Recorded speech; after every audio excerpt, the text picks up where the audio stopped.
कैसे हैं आप सब? उम्मीद है सब स्वस्थ और प्रसन्न होंगे और थोड़ा थोड़ा अपनी पढ़ाई पर भी ध्यान दे रहे होंगे। तो अपन इसी तारतम्य में पिछला अध्याय अपन ने पढ़ा था सारणिक के बाद मैंने आपको कहा था कि मैं आव्यूह पढ़ाऊंगी, बट स्वास्थ्यगत कारणों से थोड़े दिन मैं वीडियो अपलोड नहीं कर पाई, तो उसके लिए सबसे पहले तो आप लोगों से सॉरी।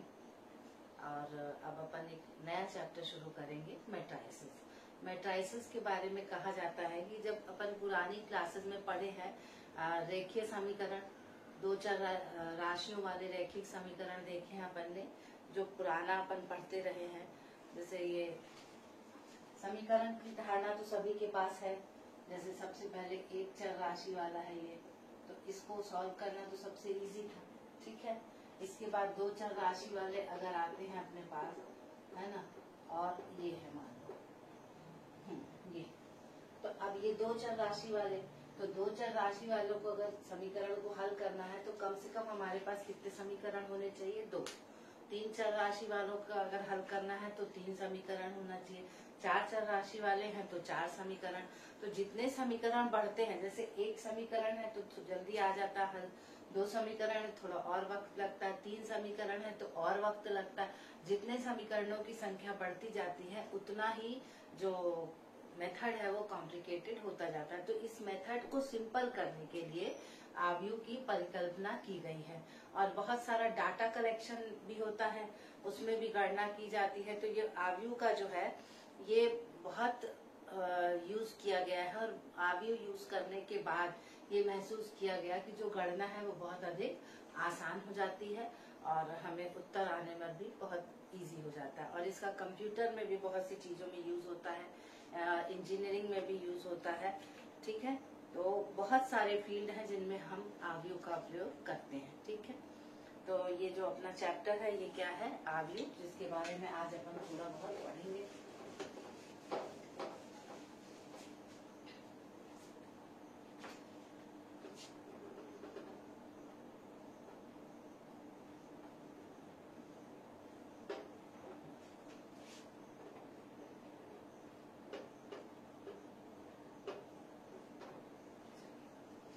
अब आव्यूह, सबसे पहले तो कोई भी चीज जब अपन पढ़ते हैं तो उसको निरूपित कैसे किए जाते हैं। क्योंकि अपन ने सारणिक पहले पढ़ा है और आव्यूह अपन उसके बाद पढ़ रहे हैं, तो शायद अपने लिए थोड़ा सा आसान हो जाएगा। सारणिक में अपन दो सीधी डंडियों का इस्तेमाल करते थे, इसमें स्क्वायर ब्रैकेट इस तरह से ये इसके अंदर अपन लिखते हैं, तो ये इसका रिप्रेजेंटेशन है। अगर सीधा करेंगे तो ये सारणिक होता है, ऐसे वर्ग बनाते हैं तो ये क्या हो जाता है? आव्यूह, ठीक है। अच्छा, अब आव्यूह में जो निरूपण है इसका ये होता है, और इसको लिखा जाता है m क्रॉस m, जहाँ m किसको निरूपित करता है? रो, या अपन इसको कह सकते हैं पंक्ति, कह सकते हैं अपन पंक्ति। और जो n है ये किसको निरूपित करता है? कॉलम या स्तंभ, ठीक है। जो भी आप बोलना चाहें इसको आप बोल सकते, ठीक है। तो ये रो और ये कॉलम, ठीक। अगर आपको कहा जा रहा है कि 3x2 का मैट्रिक्स है, इसका मतलब हो गया इसमें 3 रो हैं और 2 कॉलम हैं। 2x3 है, मतलब 2 रो और 3 कॉलम है, ठीक। और इसके अवयव को या एलिमेंट्स को उसी तरह करते हैं जैसे अपन इसमें करते थे सारणिक में। चूंकि आप लोग सारणिक पढ़े हैं इसलिए आपको ये करने का थोड़ा सा दिक्कत कम होगी। ये इसका निरूपण है। जैसे ये कौन सा किस कोटि का है? जो इसका रो और कॉलम जिस तरह से बनता है उसको जो हम बोलते हैं कोटि। ये आव्यूह किस कोटि का है? तो जैसे हमने कहा 3x2 का है, मतलब इसके 3 रो है और 2 कॉलम है। उसी तरह इसकी कोटि क्या हो गई? 3x3, इसका 3 रो है और 3 कॉलम है। तो ये तो हो गया इसका निरूपण। और जो अवयव होते हैं इनको हम लिखते हैं ए आई जे, जहाँ आई बताता है कि वो किस रो में स्थित है और जे बताता है कि वो किस कॉलम में स्थित है, ठीक है। जैसे यहाँ से अपन देख लें, ये कहाँ है? पहला रो और पहले कॉलम में है। ये कहाँ पर है? पहला रो और दूसरा कॉलम। ये कहाँ पर है? पहला रो और तीसरा कॉलम, ठीक है। तो ये उनकी क्या हो गई? अवयव कहाँ पर स्थित है, ये किससे समझ में आता है अपन को? ये A11, A12, A3। तो उसको जनरलाइज फॉर्म में हम कहते हैं AIJ। तो अगर निरूपण की बात करें तो फिर अपन निरूपित कर सकते हैं इसको इस तरह से AIJ और ये M क्रॉस N। ये किसी भी मैट्रिक्स को हम इस ढंग से दर्शा सकते हैं कि A कोई मैट्रिक्स है जो किस कोटि का है M क्रॉस N और IJ क्या है, रो और कॉलम की संख्या। ठीक है, क्लियर हुआ? तो ये इसका निरूपण हो गया। अब प्रकार पे आते हैं, किसी भी प्रकार में। ठीक है, तो सबसे पहला अपन लेते हैं, उसको कहते हैं स्तंभ मैट्रिक्स या कॉलम मैट्रिक्स। तो देखो नाम से क्लियर है, कॉलम मैट्रिक्स में कॉलम बस रहेगा, रो नहीं रहेगा। ऐसा नहीं कह सकते, जैसे अब अपन कहेंगे कि इसमें सिर्फ कॉलम है, ये ऐसा लिखा है ना, 1 2 5 7, तो एक ही कॉलम है पर रो कितने हो गए, 1 2 3 4। आया समझ में? तो ये 1 क्रॉस 4 का मैट्रिक्स हो गया। किसका हो गया? 1 क्रॉस 4 का। तो जिसमें सिर्फ एक कॉलम है वो क्या कहलाएगा? Column matrix. आया समझ में? अगर आप इसको ऐसा रखेंगे, ये देखिए 1 2 5 7, तब इसमें एक रो है, एक ही रो है पर कॉलम कितने हो गए, 1 2 3 4। तो ये क्या हो जाएगा, ये होगा आपका 4 cross 1। I am very sorry, ये हो गया 4, क्योंकि 4 रो है, पहला रो का होता है, दूसरा कॉलम का होता है। तो ये 4 क्रॉस 1, ये होगा 1 cross 4। First 1 row and 4 column. ठीक है, क्लियर हुआ? तो कॉलम मैट्रिक्स में सिर्फ एक कॉलम रहता है, रो मैट्रिक्स में सिर्फ एक रो रहता है। ठीक है, उसके बाद तीसरा है आपका स्क्वायर मैट्रिक्स। स्क्वायर मैट्रिक्स में क्या होता है? स्क्वायर क्या होता है? वर्ग होता है। वर्ग में लंबाई और चौड़ाई दोनों बराबर होती है। उसी तरह जब हम स्क्वायर मैट्रिक्स या वर्ग आव्यूह इसमें कहेंगे तो उसका रो स्तंभ की संख्या और पंक्ति की संख्या आपस में क्या होगी? बराबर। तो वो क्या हो गया आपका वर्ग आव्यूह। ठीक है, और इसके बाद और कौन सा आव्यूह है? विकर्ण आव्यूह। विकर्ण आव्यूह में क्या होता है? बाकी सब 0 हो जाते हैं। कर्ण आव्यूह क्या होता है? देखिए, विकर्ण आव्यूह में ये विकर्ण होगा, ठीक है, तो यहाँ के और यहाँ के सारे 0 हो जाते हैं और सिर्फ इसमें मान रहता 2 3 4 कुछ भी मान रहेगा, तो वो क्या हो जाता है? विकर्ण आव्यूह। ठीक है, वो क्या हो जाता है? विकर्ण आव्यूह। ठीक, इसके बाद है तत्समक। क्या है वो? तत्समक। तत्समक आव्यूह में ये जो संख्यात्मक मान है ये तीनों 1 1 हो जाता है। ये क्या हो जाता है? 1 1 हो जाता है। तो क्या हो जाता है? तत्समक आव्यूह। ठीक, और स्केलर मैट्रिक्स क्या होता है? अदिश। अदिश, इसमें क्या होता है? ये तीनों मान बराबर होते हैं, तीनों चीज बहुत क्लोज क्लोज है। विकर्ण मैट्रिक्स में क्या होता है? इसमें मान कोई भी रह सकता है, सिर्फ ऊपर और नीचे दोनों संख्याएं क्या हो जाएंगी? 0। ठीक है, फिर आया तत्समक। तत्समक में तीनों का मान 1 1 रहता है, 1 1 1। विकर्ण की जो संख्याएं हैं उनका मान रहेगा 1 और बाकी ऊपर और नीचे सब क्या हो जाएंगे? 0। और जो स्केलर मैट्रिक्स है या अदिश आव्यूह जो है उसमें क्या होगा? इनका मान 1 नहीं होगा, कुछ भी होगा, पर तीनों मान क्या होंगे? बराबर। जैसे अगर ये लिखे पर 2 0 0 0 2 0 0 0 2, तो ये कौन सा हो गया? ये स्केलर हो गया। ये 1 है तो ये क्या हो गया तुम्हारा? आइडेंटिटी,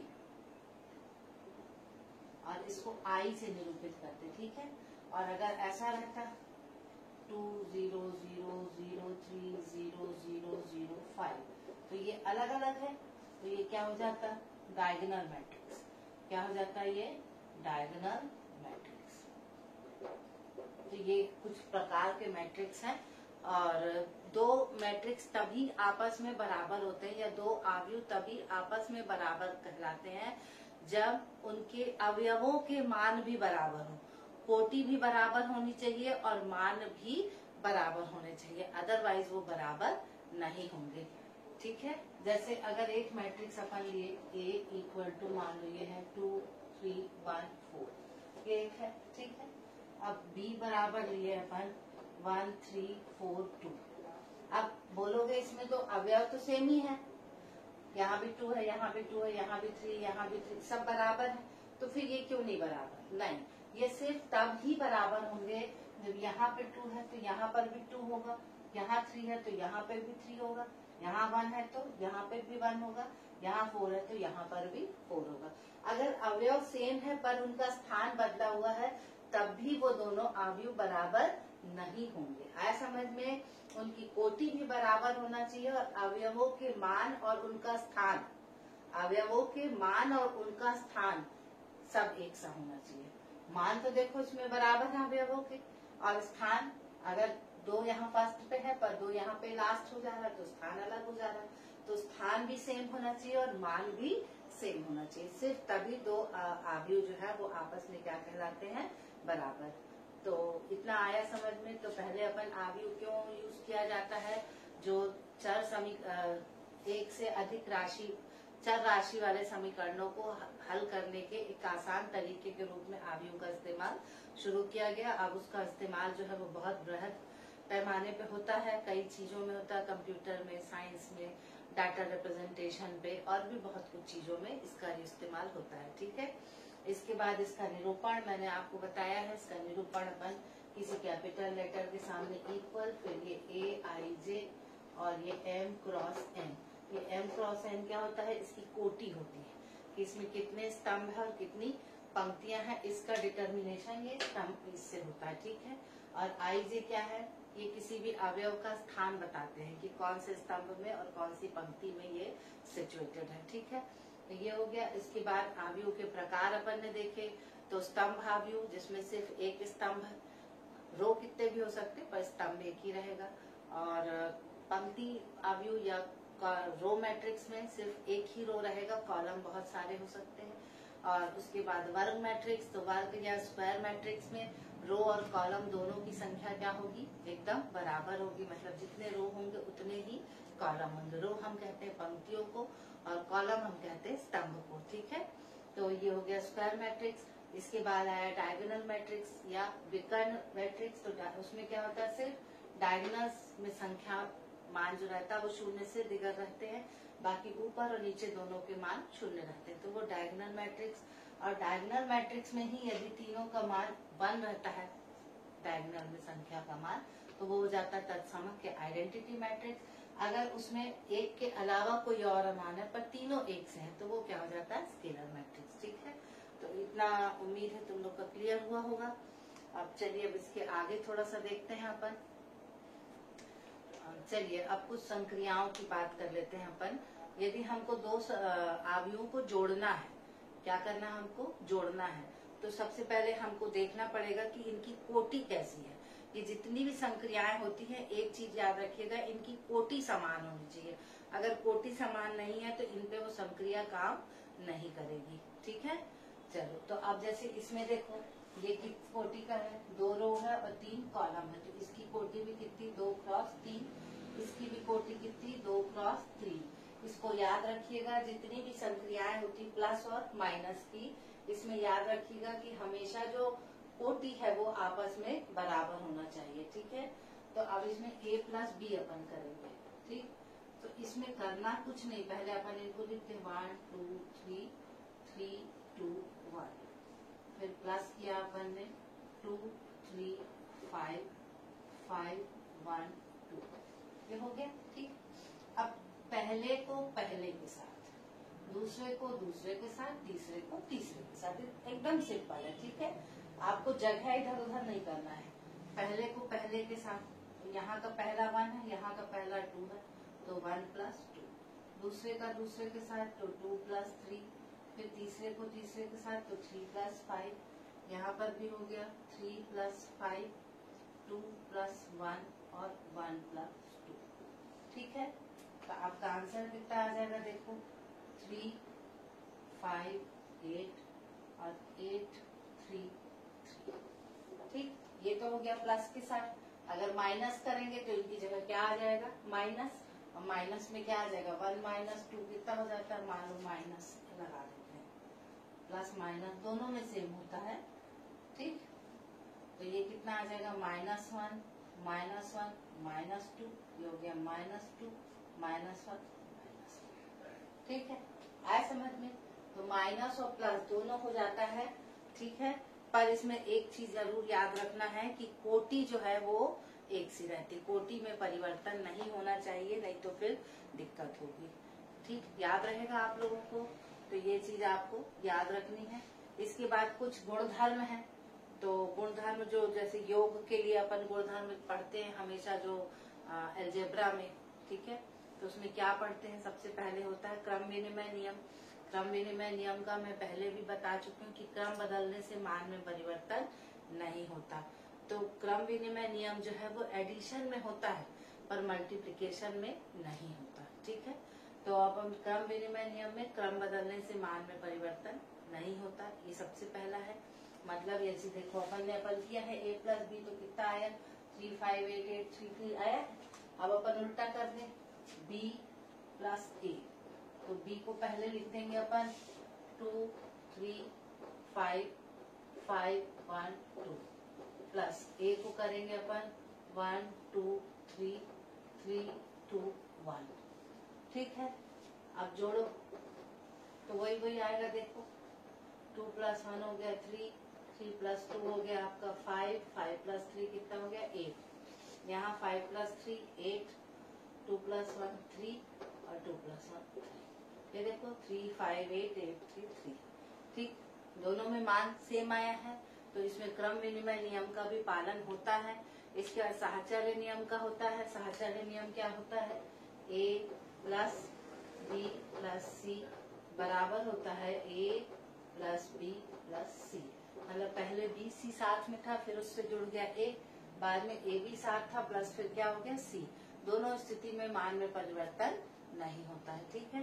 तो ये साहचर्य नियम है, ये भी पालन करता है। क्रम विनिमय नियम भी पालन करता है। इसका योग तत्समक भी रहता है। एडिटिव आइडेंटिटी या योग तत्समक, योग तत्समक वह संख्या होती है जिसके जोड़ने से मान में परिवर्तन नहीं होता, वो क्या होता है, योग तत्समक। क्या होता है योग तत्समक, वह संख्या जिसके जोड़ने से मान में परिवर्तन नहीं होता। तो 5 में कितना जोड़ोगे कि वो 5 ही रहे, कितना जोड़ोगे 0, ठीक है।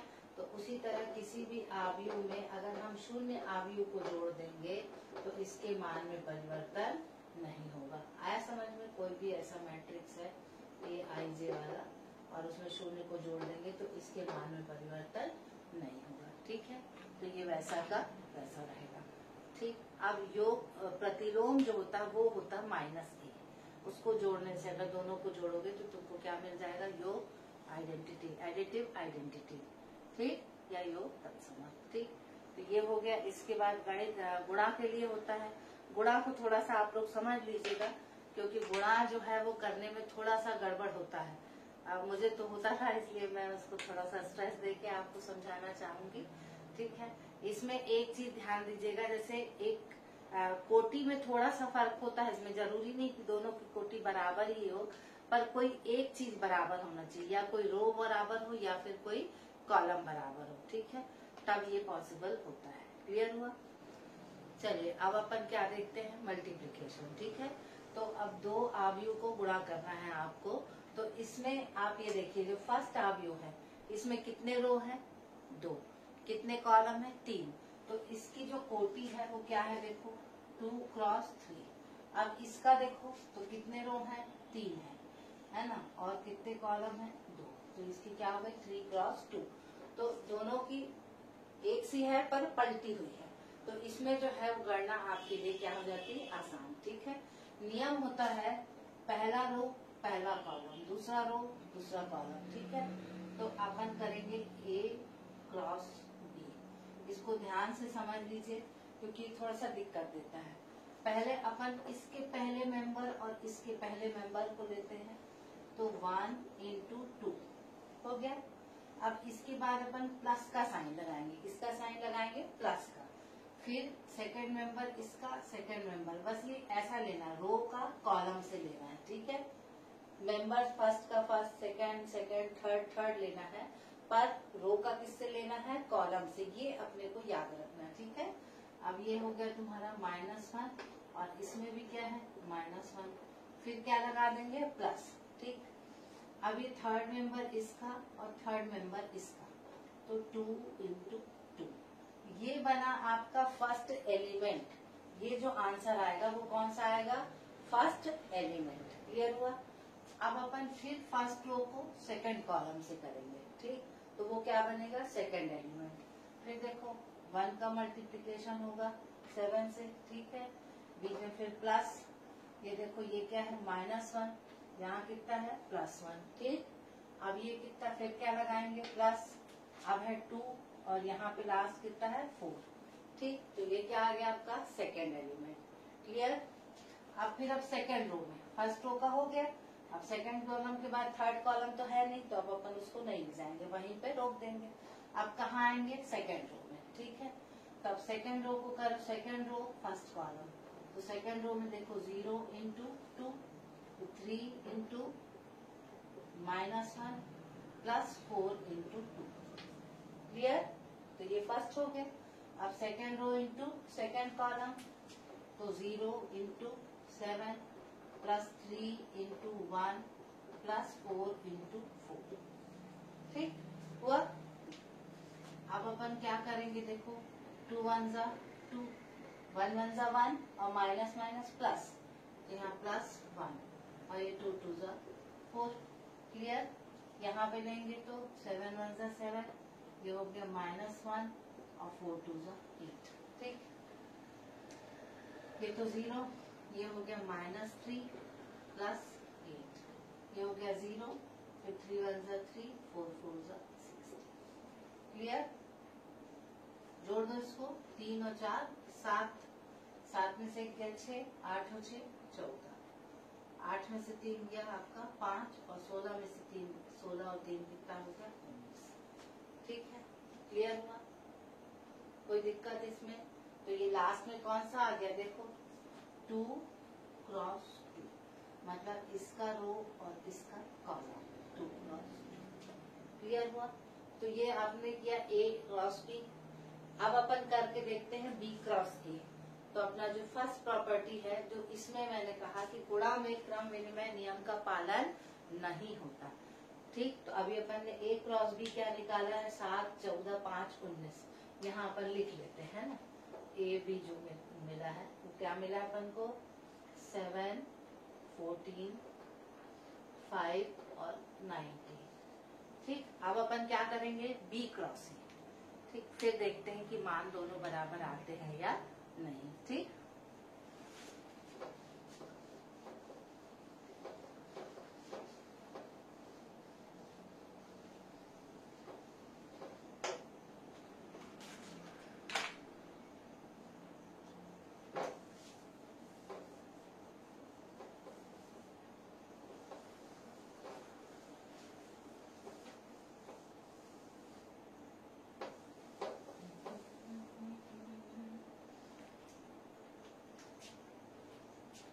चलिए अब क्या करेंगे अपन, B क्रॉस A।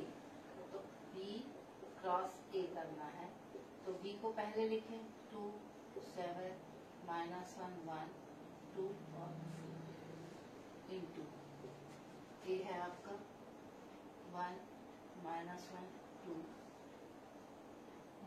और 0 3 4, ठीक।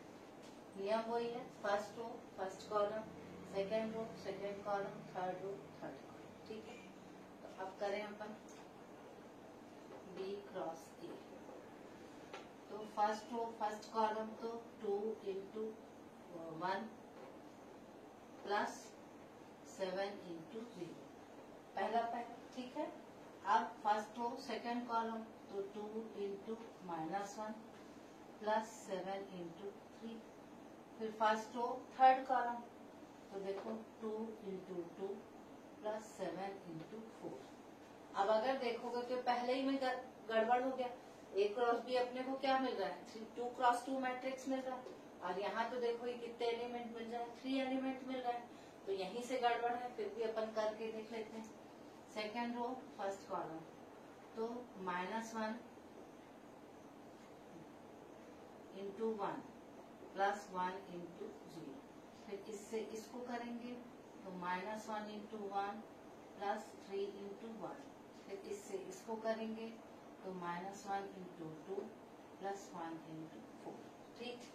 अब लास्ट वाला करेंगे इसको इससे, 2 इंटू 1 प्लस 4 इंटू 0, फिर 2 इंटू -1 प्लस 4 इंटू 3, लास्ट है 2 इंटू 2 प्लस 4 इंटू, ठीक। इसको सॉल्व करेंगे तो कौन सा हो गया, देखो 3 रो हो गया और 3 कॉलम हो गए।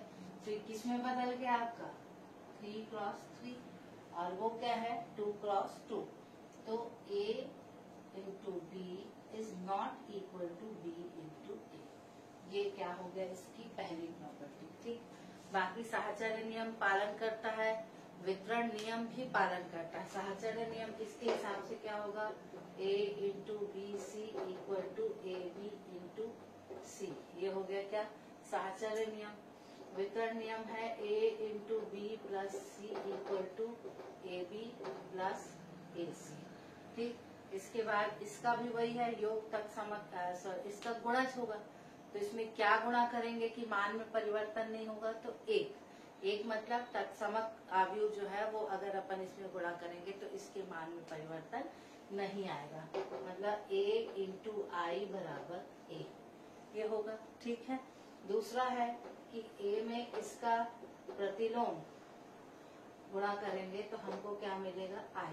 ठीक, और हर अवयव का एक और केवल एक ही प्रतिलोम होता, एक से ज्यादा प्रतिलोम अपना किसी भी अवयव का नहीं होता। ठीक है, और क्लियर हुआ। तो गुणा योग की प्रॉपर्टीज मैंने बता दी और गुणा की। तो अवयव में योग की प्रॉपर्टी में अपने को पता है कि क्रम विनिमय नियम का भी पालन होता है और साहचर्य नियम का भी पालन होता है।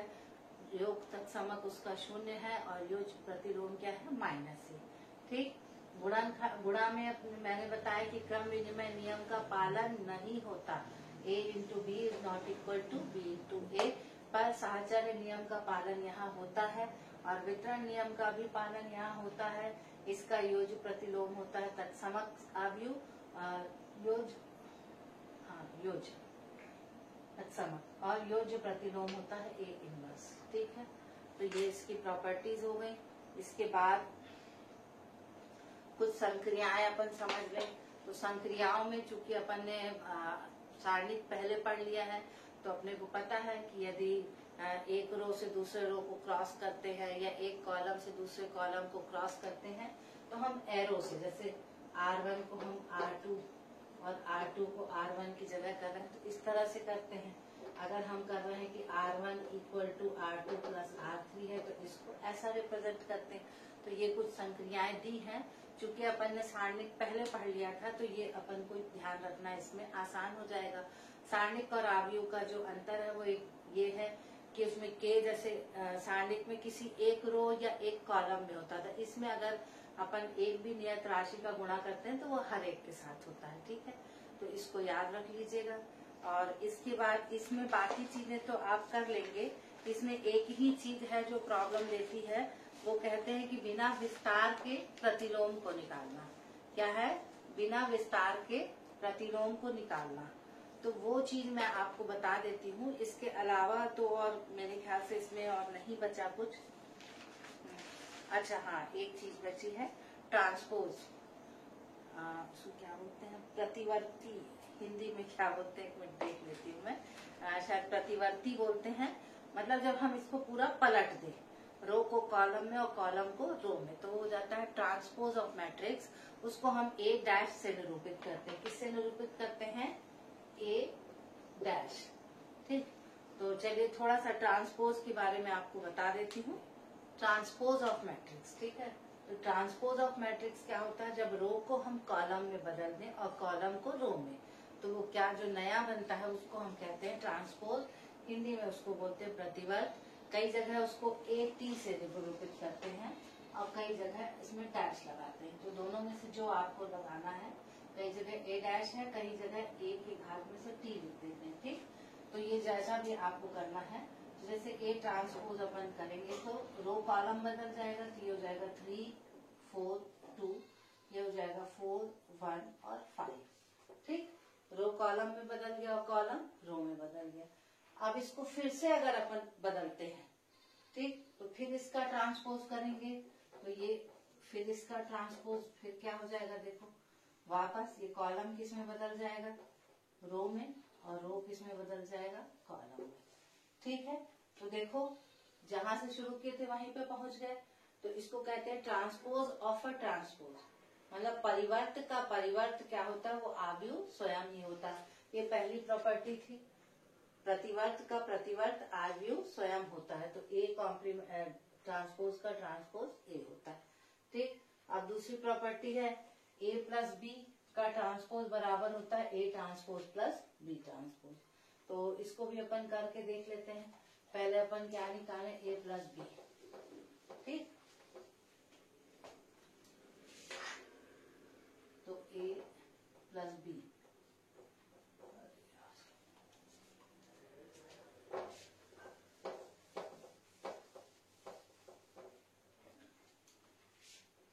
A plus B. तो अब इसको प्लस कर लो। प्लस करना तो बताई थी मैं। 3 का किससे हो जाएगा, 2 से, तो हो गया 5।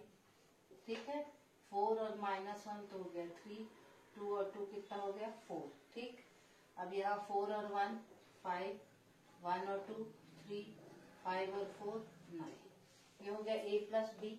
अब इसका ट्रांसपोज अगर अपन करेंगे तो क्या हो जाएगा, ए प्लस बी का ट्रांसपोज क्या होगा, देखो 5 3 4 और 5 3 9। ठीक, पलट गया। अब हमको क्या निकालना, देखो A transpose plus B transpose. तो ए ट्रांसपोज क्या निकलेगा अपना, देखो 3 4 2 और ये है 4 1 5। ठीक, अब बी ट्रांसपोज प्लस कर लेते हैं अपन। ये हो जाएगा 2 -1 2। ठीक, और ये हो जाएगा 1 2 4। अब इनको अपन प्लस कर लें, A transpose plus B transpose. देखो 3 और 2 5, 4 और 1 5, 4 -1 3, 1 और 2 3, 2 + 2 4, 5 + 4 9। ठीक, आ रहा समझ में। तो ये A transpose plus B transpose भी कितना है, 5 5 3 3 4 9। ए प्लस बी ट्रांसपोज भी क्या है, 5 5 3 3 4 9।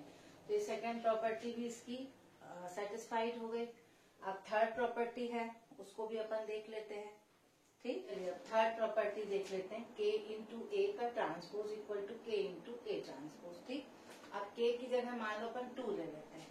अब 2 को अपन ने ए से पहले क्या किया, गुणा किया।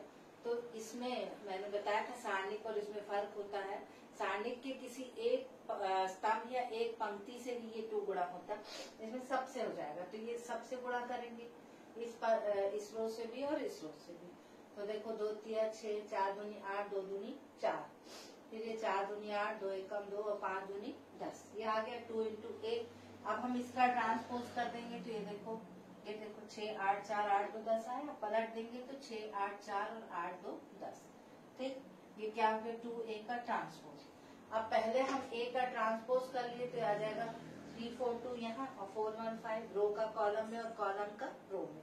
अब इसमें अगर हम 2 का गुणा करें तो फिर सब में गुणा हो जाएगा। तो देख लो 6 8 2, 6 8 4 और 8 2 10, 6 8 4 8 2 10। तो ये तीसरी प्रॉपर्टी भी आपकी सेटिस्फाइड हो गई। ठीक है, अब लास्ट अपन देख लेते हैं।